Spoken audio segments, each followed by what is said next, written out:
जय श्री राम। भारत माता की जय। जय గోమాత। మన మంచిర్యాల జిల్లా రామకృష్ణాపురంలో గోమాల ధారణ జరుగుతుంది. ఇప్పటిదాకా మనం అయ్యప్ప మాల, శివమాల, హనుమాన్ మాల ఇంకా అనేక మాలలు చూస్తున్నాం.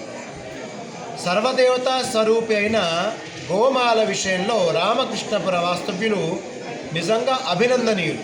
ఎంత మెచ్చుకున్నా తక్కువే వాళ్ళకి. అద్భుతం అని చెప్పవచ్చు. మంచిర్యాల జిల్లా రామకృష్ణాపురంలో ఈ నెల 14వ తేదీ మకర సంక్రాంతి రోజు సాయంత్రం గోధూలి వేళ అక్కడ వాళ్ళకి గోశాల ఉంది. ఆ గోశాలలో అద్భుతంగా దాదాపు 100 మంది పైనే గోమాల ధారణ చేస్తున్నారు. వీళ్ళ ముఖ్య ఉద్దేశం గో సంతతిని రక్షించడం. అలాగే హైవేలలో అప్పుడప్పుడు వాహనాలు ఢీకొన్న ఆవులని, గేదెలని వాటికి ఖర్చులు భరించి వైద్యం చేయించి సంరక్షించడం ఎంత అద్భుతం అండి. ఎంత పెద్ద అదృష్టవంతులు వాళ్ళు. ఇంత మంచి సంకల్పం తీసుకున్నారు. కృష్ణ పరమాత్మ చిన్నప్పటి నుంచి గోవుల్ని కాశాడు. మనం వింటుంటాం, చదువుతాం. వెంకటేశ్వర స్వామి గోవుని కొట్టబోతే ఆ దెబ్బ తాను తిన్నాడు. అంటే గోవు యొక్క మహత్యాన్ని దేవుళ్ళు చెప్పగానే చెప్పారు. అలాంటి గోవుని మనం భారతీయులం, హిందువులం, సనాతన సాంప్రదాయం చెప్పుకుంచి మనం రక్షించుకుందాం.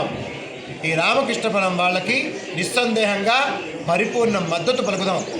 మనం ఈ యొక్క గోమాల ధారణని రాష్ట్ర వ్యాప్తం చేసే విధంగా అందరూ కుర్రవాళ్ళు ఈ మాలాధారణని ప్రత్యేకంగా ధరించండి. ఆవులు రక్షించే పనిలో అద్భుతంగా ముందడుగు వేయండి. సకల దేవతా స్వరూపిణి గోమాత అండి. అలాంటి గోమాతకి జయం కలగాలి. గోమాత ఉంటే ఈ భూమాత అద్భుతంగా ఉంటుంది.